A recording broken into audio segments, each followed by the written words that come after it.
Déjeme ahora sí enlazarme en vivo y en directo vía Skype con Daniel Marmolejo, nuestro amigo Daniel Marmolejo, de quien hoy me siento muy apenado porque me he aprovechado de su generosidad, de su paciencia. Tiene mucho tiempo esperando para entrar con nosotros, pero esta entrevista de último minuto, mi querido Daniel, como tú te entenderás, pues cayó así, inesperadamente. Y te mando un abrazo, mi querido Dani. Gracias por esperarnos y gracias por hablar con nosotros sin censura. ¿Qué tal, Vicente? ¿Qué tal, Toño? Y a todos los amigos de Sin Censura, a Ceci en Chicago y desde luego al romperredes Gerardo Fernández Noroña. Está muy bien, pues siempre se aprende y se toma nota de su trabajo, de sus convicciones y de su gran fortaleza como legislador que contribuye a la reflexión en nuestro país.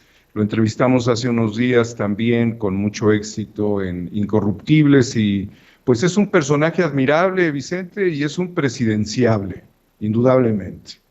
Le duela a quien le duela, le pese a quien le pese. Oye, ¿por dónde le entramos, Dani? Porque hay tantos temas. ¿Por dónde le quieres entrar? Pues mira, querido Vicente, yo creo que el tema de John Ackerman es importante y de Irmeléndira Sandoval, primeramente porque son pareja, segundo porque ella es la secretaria de la Función Pública y es una de las mujeres más importantes de nuestro país. En tercer lugar, porque John Ackerman fue promovido por la CNDH para formar parte de esta comisión que elegirá a los nuevos consejeros electorales del Instituto Nacional Electoral. Entonces, la figura de John Ackerman se volvió un blanco de ataques, pues claramente por parte del defensor de Calderón y de García Luna a nivel mediático, que es Carlos Loret de Mola. Yo creo que por allí pudiéramos comenzar, querido Vicente, porque John Ackerman no solamente anuncia públicamente que demandaría a Carlos Loret de Mola en México y en Estados Unidos por pues una serie de elementos que a juicio de Ackerman son falsos, sino también porque él hizo un artículo, escribió un artículo que aparece en la UNAM, si no me equivoco, en uno de estos medios, en donde él señala la importancia de contrarrestar a los comunicadores oficiales o a los medios propagandísticos neoliberales y que todavía estamos en desventaja, Vicente. Entonces nos queda muy bien el saco para analizarlo porque personajes como tú, quien también eres un blanco de ataque por parte de las propias redes y los propios dueños del capital, que son quienes soportan las redes, que esconden tu material, que esconden el impacto de la información que tú tienes. Guerra Híbrida, capítulo 3, también ha sido censurado, lo han limitado para personas que solamente tienen cuenta en YouTube. Yo debatí con YouTube al respecto, les hice saber que no había motivos para que lo censuraran, dijeron que su comité efectivamente había evaluado, que no veían que rompiera ninguna de las normas que cada vez son más estrictas en YouTube. Sin embargo, lo limitaron en los accesos. Entonces, John Ackerman tiene mucha razón cuando habla justamente de esta disparidad que hay entre la comunicación que utiliza los espectros de las frecuencias dentro del espectro radioeléctrico que están concesionadas, hablamos de la televisión privada, respecto a lo que nosotros estamos haciendo, pues muy honradamente, muy dedicadamente, pero que no alcanza a todos los públicos por nuestra capacidad de difusión. Se están haciendo las adecuaciones en las estrategias del gobierno para que el Internet llegue a todo el país. Pero mientras eso sucede, Vicente, las mentiras ganan terreno, y ganan terreno en un momento que es fundamental porque es previo a los trabajos políticos que tienen que hacer los partidos y el mismo Instituto Nacional Electoral de cara a las próximas elecciones federales, esas elecciones intermedias, en donde tienen que darse muchos cambios y en donde Oye, Dani, Felipe Calderón está apuntando a ganar un espacio con su nuevo partido político. Oye, Daniel, no es coincidencia, porque, y lo voy a mencionar, lo acabo de ver, por lo que estás exponiendo. No es coincidencia que hoy haya dos trending topics, dos hashtags que se han viralizado, ¿cómo se le da? Tendencias. Uno, renuncia a Ackerman por la supuesta investigación de Carlos Loret de Mola sobre las propiedades de Irma Heréndira Sandoval, la secretaria de la Función Pública, y Ackerman como su esposo. Y el hashtag AMLO a la cárcel por los dichos del presidente en torno al culiacanazo. Pero me llama más la atención que esas instituciones, laboratorios, especialistas en redes, sí busquen minimizar el impacto de una red AMLO diciendo que está alimentada con bots, pero que en su momento, en días como hoy, no pueda darnos una claridad de quién alimenta a los bots que promueven estas tendencias. Renuncia a Ackerman y AMLO a la cárcel. Y creo que si le escarbaran, no sé por qué a quién le tienen miedo, pero nos encontraríamos a personajes pues como el mismísimo Felipe Calderón. Claro que sí, Vicente. Finalmente lo que estamos viendo es de que ellos traen una operación cibernética a través de bots en las redes sociales, que quieren doblegar la voluntad y la conciencia de la gente y que han promovido desde luego el odio. Es lo único que pueden promover ellos, porque a través de las mentiras, como bien ha señalado el presidente en algún otro momento, pues terminan manchando, porque eso es finalmente el objetivo. El objetivo ya no es que se desmonte la mentira. Ya saben ellos que en pocas horas, en pocos días, les van a desmontar las mentiras. Se van a aclarar, porque incluso John Ackerman ya ha hecho un señalamiento donde aclara su condición patrimonial, el apoyo familiar que tuvieron ambos como personas, como pareja, él y su esposa. Sino que aquí el objetivo fundamental es ensuciar el ambiente político y que hay mucha gente enferma en este país, Vicente. La verdad es de que sí, de odio. Gente que, pues mira, lo tengo que decir como alguien, una persona cercana me dijo en algún momento, son las manifestaciones de los 18 meses sin intereses que salen a defender a los dueños del gran capital, porque los verdaderos dueños del gran capital, o sea, no los vas a ver manifestándose, pero sí sus empleados y sí aquellas personas que se les denomina en inglés wannabe, todas estas personas que viven la ilusión de formar parte de este grupo de élite al cual nunca van a acceder. O sea, realmente se queda esto en una fantasía, en una ilusión, pero que sí se han alimentado por el odio de las fake news, por el odio que promueven todos los aliados de Calderón. Pero, ¿qué va a pasar en el momento, como lo señala Fernández Noroña, que sea detenido Felipe Calderón, que todas las noticias, todos los noticieros de este país se impacten porque fue llamado a juicio Calderón?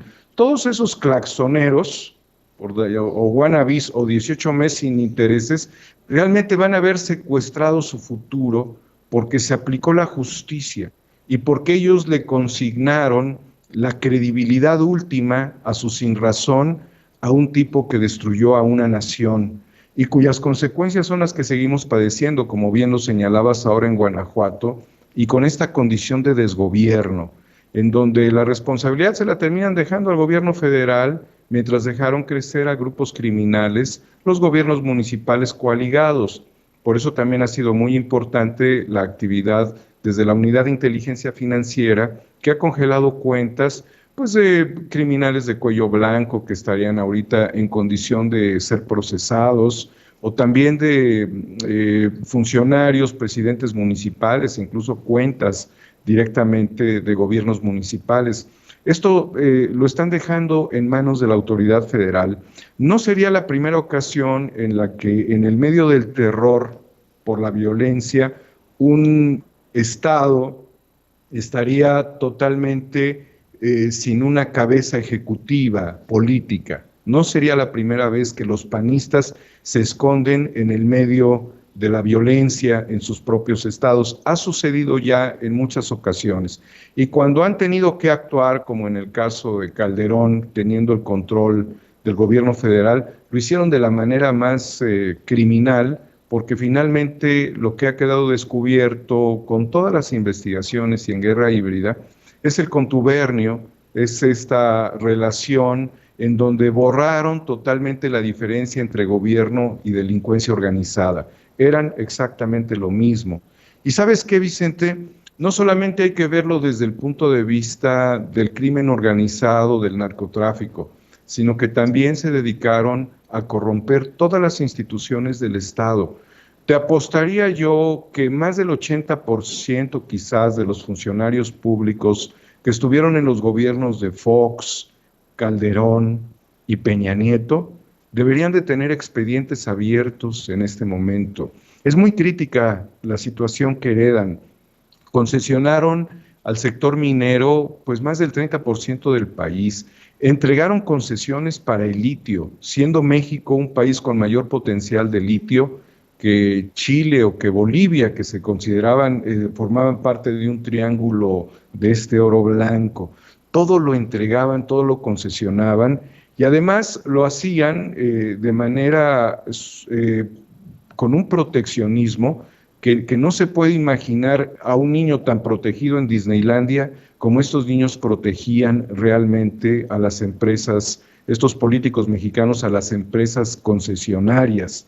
Y ya no se hable más tanto de los fideicomisos como de los organismos públicos autónomos que justamente se han puesto en relieve porque fueron parte finalmente de estructuras y subestructuras burocráticas que pues no servían para nada.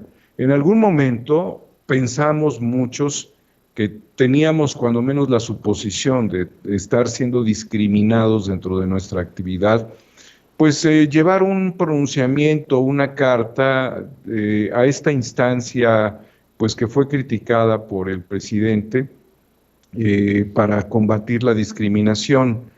Y después de lo sucedido con el tema de Chumel y después de ver todo esto, pues qué bueno que no la llevamos, porque finalmente no hubiera pasado nada. Son instancias que no son representativas, Vicente. Y bueno, suma todo esto. Haz una sumatoria de vínculos con el crimen organizado, desgobiernos, corrupción a los niveles máximos, abuso de poder, tráfico de influencias, y termina finalmente con las peores representaciones a nivel congresos locales, el Congreso Federal, la Cámara de Diputados, y te vas a dar cuenta que incluso muchos de esos efectos todavía se están viviendo en la Cuarta Transformación. Infiltraciones en todos los órdenes del gobierno y de la representación popular. Oye, Daniel, yo te pregunto, porque creo que fue Fabricio Mejía el que lo planteó en redes y me pareció importante. ¿Por qué no es tendencia que arde Guanajuato? ¿Por qué no es tendencia lo de las fosas encontradas en Jalisco? Porque ya presentamos las imágenes de autos quemados en Guanajuato, en el área de Celaya. A ver si don David nos presenta esto que se publica. 215 cadáveres han sido rescatados entre enero y mayo de este año de fosas clandestinas en Jalisco. 215 cadáveres. Yo pregunto, ¿por qué no es tendencia lo de Jalisco o lo de Guanajuato y termina siendo tendencia fuera Ackerman y AMLO a la cárcel o AMLO a prisión? Y te lo pregunto en momentos en que también Álvaro Delgado publica en la revista Proceso que el gobernador de Jalisco, Enrique Alfaro, el único gobernador de Movimiento Ciudadano, dice, prefiere hipotecar el Estado en vez de suspender el millonario despilfarro para su promoción personal en Televisa, TV Azteca, Imagen, El Universal y el financiero. Eso es lo que apunta en su reportaje de la revista Proceso. Dame tu reflexión, tu análisis de esto, Daniel, porque duele y encabrona. Sí, fíjate que Álvaro Delgado nos da la razón y pone el dedo en la llaga, porque finalmente te das cuenta que en Jalisco compraron un software en 110 millones, que vale en realidad 5 millones. ¿Para qué se requieren los otros 100 millones o 105 millones que verdaderamente pues, es el sobreprecio, ¿no? Pues realmente se requiere ese dinero para la promoción de la persona de Enrique Alfaro. Y cuando tú ves, Vicente, que muchos estados han optado por el endeudamiento en estas circunstancias, como ha sucedido también con el H1N1, se llaman siempre a la propia constitución local, al federalismo, pero bajo un esquema de división, porque tienen sus propios congresos, el municipio es libre. Entonces, todos estos juegos, artificios, tienen como principal objetivo seguir catapultando candidatos y personajes. Lo que está haciendo Enrique Alfaro en este momento es muy parecido a lo que sucedió en la transición entre Montiel y Enrique Peña Nieto, que fue un desorden financiero, un endeudamiento verdaderamente descomunal. Y esto sucedió justamente y fue parte de lo que logró dar un control, un amortiguamiento a la crisis financiera del Estado de México, Videgaray, con Pedro Aspe, ¿sí? Entonces ellos tendrían que estar ya considerando a los operadores financieros que estarían ayudando para que no se exhibieran esas cifras tan descomunales, vale 5 y lo compras en 110, pues es lo mismo que hicieron con hidronitrogenados, es lo mismo que hicieron con Fertinal, es el mismo tipo de operaciones, en diferentes niveles, pero exactamente es lo mismo. Finalmente es lo mismo que han venido haciendo otros gobernadores o en general, que utilizaron a las factureras. Me dolería mucho saber, Vicente, que hubiese un perdón para gobernadores y empresarios que utilizaron a las factureras, porque no solamente les facturaban o les facturaban de más, sino son trabajos que nunca se hicieron. Finalmente, lo que señala Álvaro Delgado en esto es muy puntual, Vicente. No hay tendencia en este momento que no se compre. Entonces, el que estemos apagados, todo el pensamiento crítico, transformador de este país, de los medios, de las redes sociales incluso, ya olvídate de los medios tradicionales, ahí pues invitarán a 2 o 3 nada más como para llenar su árbol de Navidad de fantasías y de mentiras, pero que nosotros que hemos luchado por la independencia del ciberespacio, al menos desde la década de los 90, cuando el ciberespacio fue la gran promesa de la transformación de la comunicación y del pensamiento libre, el que nosotros no estemos allí y que si tú buscas una noticia aparezcan las de Milenio, El Universal, Televisa Noticias y en general todos los medios de comunicación tradicionales, define muy claramente que YouTube, que Twitter, principalmente estos, y no diría yo tampoco, no sacaría del esquema Facebook, están recibiendo millones y millones para poder colocar tendencias. Hay una gran ventaja, sin embargo, dentro de la colocación de las tendencias. Imagínate, fue lo mismo que hizo López Dóriga, decía, es que yo tengo no sé cuántos millones de seguidores, y ves un video en YouTube de López Dóriga y a lo mejor tiene 3,000, 4,000 vistas. O sea, YouTube pudiera ahí no estarle sumando vistas, aunque pudiera llegar a ser tendencia, ¿no? O estar dentro del manejo del algoritmo que lo ubica en primer plano. A todos ellos, que el gobierno federal no les está dando el dinero que ellos esperan. Y yo llamaría todavía más a una conciencia de revelación. Que truenen los medios de comunicación que tienen que tronar, ¿sí? Que no se dependa, y esto también lo has promovido tú, del dinero público. Hoy el dinero público es más importante en otras áreas. Y si acaso el gobierno, ¿sí? Siente que es necesario establecer una difusión, entonces que reparta parejo y no que reparta de manera selectiva. Entonces, esta es una reflexión para el área de comunicación social de la presidencia, en el sentido de que no se den esos privilegios. Pero curiosamente, Vicente, sigue habiendo privilegios, incluso para el acceso a las mañaneras, perdón que lo diga. O sea, es algo que me incomoda decir. A mí no me gusta ventilar estas cosas, pero pues es cierto. Sigues viendo a Reforma, al Universal, sigues viendo a los mismos que son los que dicen todas estas mentiras, ocupando los primeros espacios. Y sigues viendo a Hans Salazar a la 1, 2 de la mañana llegando y entrando hasta la tercera, cuarta fila, o Paul. O sea, no es piso parejo todavía. Por eso creo que ellos siguen apostando a que con sus campañas de odio y de manchar, finalmente sigan teniendo no solamente el aprecio de unos, sino tenerlos cercanos, porque como dice alguien, al enemigo hay que tenerlo de cerca. Y esa es la razón quizás por la cual ellos siempre tienen el privilegio de estar al frente de todos nosotros. Yo no me puedo explicar, Vicente, por qué Televisa entra teniendo una transmisión con un camión, con su señal, todos los días poniendo sus cámaras en Palacio Nacional. ¿Y por qué entra primero que nosotros? ¿Y por qué le dan acceso a Televisa para que haga instalaciones y ramificaciones para su comunicación vía satélite? Puede hacerlo incluso de manera más discreta, pero el que realicen esta operación de parafernalia técnica o tecnológica tiene que ver con que siempre les han dado concesiones en el gobierno. Mi querido Daniel, te propongo otro tema porque también nos lleva al faro. Hoy todos los caminos nos llevan al faro.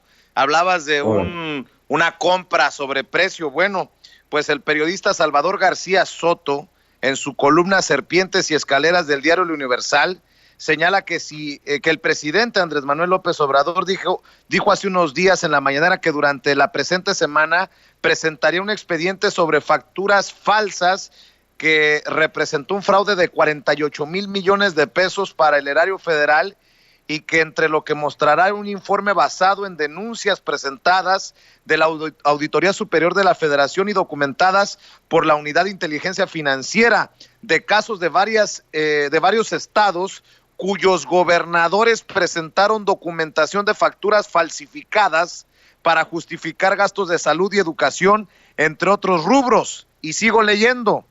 Dice Salvador García Soto que el asunto será de escándalo y seguro involucra al menos a 2 gobernadores de los más críticos y confrontados con el gobierno de la 4T, el de Movimiento Ciudadano Enrique Alfaro de Jalisco y el panista Francisco García Cabeza de Vaca de Tamaulipas. Dice Salvador García Soto que nada más en Tamaulipas, en el rubro de salud, la Auditoría Superior de la Federación y la UIF documentaron más de 1,000 millones de pesos en facturas falsas, y que si ello se hace público será sin duda una bomba, sobre todo en el contexto de guerra política, como se ha definido este enfrentamiento. ¿A temblar, Alfaro? ¿A temblar, Cabeza de Vaca? ¿O ya están planeando cómo se tirarán al suelo como víctimas de esta persecución del comunista de López Obrador? Nótese mi sarcasmo. Vicente, eso es bote aquí en Alemania, eso es bote, eso es cárcel. O sea, realmente lo que ellos, ahora, son 49 mil millones o 43 mil, ¿cuántos son, Vicente? Lo primero que va a sacar, 48 mil millones, pero esto viene de cientos de miles de millones de pesos de factureras. Sí, si no me equivoco, la cifra macro son 300 mil millones. Y el primer paquete que se libera esta semana es de 48 mil millones. Estamos hablando de una monstruosidad de dinero, Vicente. O sea, verdaderamente son las montañas de la corrupción que existirían en estos países sin ley, como algunos países en África. Realmente es una situación de vergüenza que tanto dinero. O sea, ahora sí, el Allín, creo que se llamaba el que robó poquito, ¿no? El presidente municipal allá en Nayarit, ¿no? Sí.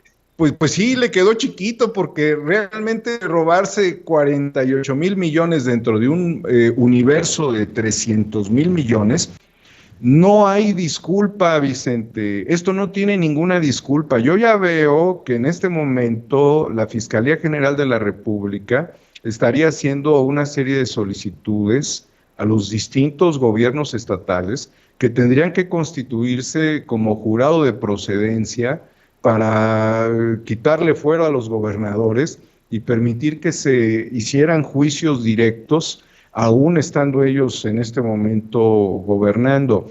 Fíjate que yo he leído información de gobiernos de San Luis Potosí, de Nuevo León, de Jalisco no se diga, de Tamaulipas, también he leído de Michoacán. Es decir, que estamos hablando de un grupo de gobernadores que vieron el fraude como una posibilidad de práctica cotidiana en sus gobiernos y que esto verdaderamente sí va a simbrar, Vicente, sí va a simbrar. ¿Qué van a hacer todos esos que apachurran el claxon? No me refiero a los que mandan los gobernadores o los empresarios de las farmacéuticas o los que mandaran algunos criminales de cuello blanco que verdaderamente ya están en la mira de la Fiscalía de la Nación. No, me refiero realmente a los que todavía creen en ellos cuando vean que se desmoronan. En Tamaulipas, tristemente, hay una polarización, en una buena parte del norte del país lo hay, respecto al odio a la Cuarta Transformación. Pero ¿a poco son muy querubines o querendones de este tipo de gobiernos sinvergüenzas que son a los que pudiesen ellos tener como sus émulos, como su identificación, como sus filias políticas? Tiene el as bajo la manga en este momento Andrés Manuel López Obrador y la Unidad de Inteligencia Financiera. Y quiero decirte algo, Vicente. Si el paquete de 48 mil millones tiene un efecto que debiera tenerlo, judicial, estaríamos hablando de que la transformación ya se está dando en este país. Si tiene un efecto mediático, pues sabemos cómo lo van a apagar, como dice Álvaro Delgado, ¿sí? Callándonos a todos nosotros y volteando y falseando la realidad. Y más incluso dentro de los estados donde tratarían de lavar su imagen con el mismo dinero que roban. Y tercero, Vicente, determinar muy claramente que así como hablábamos hace un momento del personaje de Gerardo Fernández Noroña, un personaje sustituto franco ante la incapacidad que tuviera la Fiscalía es, sin duda, Santiago Nieto, quien también pudiera ser uno de los personajes presidenciables, querido Vicente. Pues estaremos analizando eso y más en los próximos días, mi querido Daniel. Nada más te quiero hacer una pregunta para ir cerrando. ¿Me perdonas? Sí. Gracias por aguantar. Tú sabes que a veces se complican las cosas, pero es que tu amistad, la gente lo tiene que saber, está blindada y te agradezco mucho tu paciencia. Te agradezco mucho que siempre estés al pie del cañón y tú sabes que es recíproco, querido Daniel Marmolejo. No, hombre, Vicente, es una gran ventana y una gran oportunidad y además a mí me da mucho honor hablar posteriormente, aunque haya una espera, de Gerardo Fernández Noroña, porque es un tipo que está iluminando muy fuertemente las conciencias. Sobre todo, Vicente, para cerrar, porque llega el momento de las grandes decisiones de los partidos políticos, porque no pueden regalarle curules a personajes como Sergio Meyer, o Mayer, ¿cuál es su apellido? Meyer, ¿no? Mayer. Y tampoco a personajes como Lili. Fíjate, tan presente lo tengo a este personaje, a Sergio. La única aportación que hizo Sergio Mayer dentro del esquema de transformación de este país fue haber encarnado la figura de Enrique Peña Nieto en una película que se llamó, ya se me olvidó el nombre de la película, pero esta película que refiere la corrupción del gobierno peñista, ¿no? Que es parte de una secuela que comienza con la ley de Herodes. Es lo único que pudiéramos decir que tuvo a favor para ubicarse dentro de esta posición e incluso ser el presidente de la Comisión de Cultura de la Cámara de Diputados. Los partidos están llamados a multiplicar a los Noroña, a multiplicar a los Santiago Nieto, a multiplicar a personalidades como Tatiana Cloutier.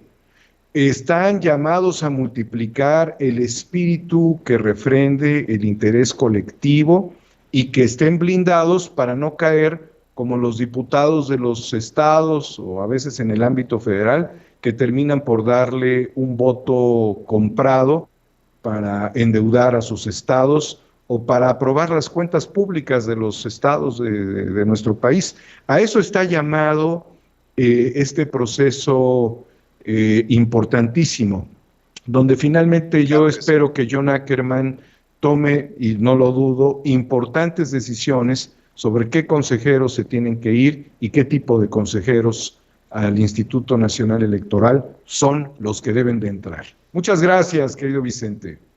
Dani, despídete por favor recomendándole a nuestra gente que vaya a tu canal, que te siga. Hay que promover nuestros espacios independientes entre nosotros mismos. Si no nos apoyamos entre nosotros, ¿quién? Sí, eso es totalmente cierto, Vicente. Tú eres el eje que nos ha permitido llegar cada vez a más personas y a nuestros amigos, tanto en México, en el extranjero, invitarlos a que vean Guerra Híbrida en el canal 4A República. Recuerden que el capítulo 3 lo limitó YouTube y que paró el número de impactos, de vistas, debido a que lo fue desclasificando y escondiendo y limitando en el acceso. 4A República en YouTube y a través de Twitter en Homo Ex Novo. Suelo leer todas las críticas, valoraciones y agradezco también el apoyo de la gente, Vicente. Ojalá que si tienes tiempo nos acompañes también en la noche, si no hoy, alguno de estos días, mi querido Daniel, ese también es tu espacio. Llámame, estoy a tus órdenes, siempre. Aquí estamos. Te mando un abrazo. Gracias, Daniel Marmolejo. Es periodista independiente, corresponsal y productor y director de Guerra Híbrida, un documental que no se pueden perder, pero sobre todo un amigo de la casa.